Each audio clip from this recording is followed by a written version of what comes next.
Welcome to our channel. Today we how to configure BlockFi account settings for interest options, complete guide step by step clearly.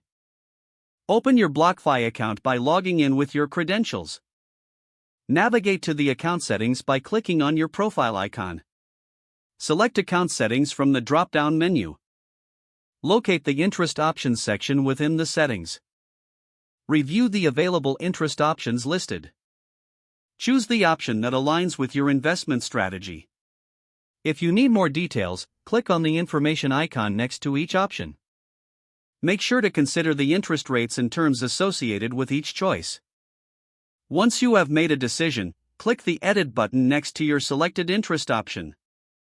Follow the prompts to customize your interest account settings. Review your selections and confirm your changes.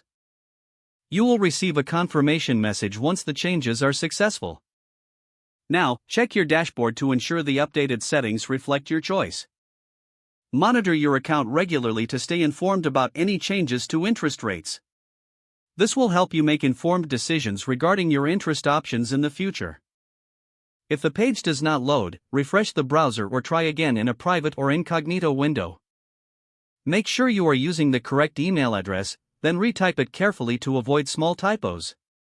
If your password is not accepted, use the reset option and create a new strong password you can remember. Check your spam folder for verification or security emails, then complete any requested confirmation steps.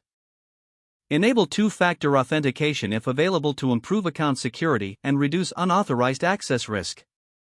After signing in, review your profile details so your contact information and settings are accurate and current. If you see an error message, note it down and try again after restarting your device and internet connection. Log out when you finish, especially on shared devices, to keep your account and payment information secure.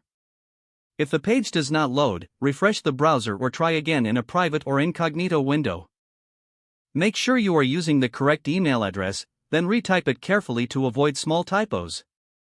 If your password is not accepted, use the reset option and create a new strong password you can remember. Check your spam folder for verification or security emails, then complete any requested confirmation steps. Enable two-factor authentication if available to improve account security and reduce unauthorized access risk. Don't forget to like this video and subscribe to our channel for more step-by-step tech guides.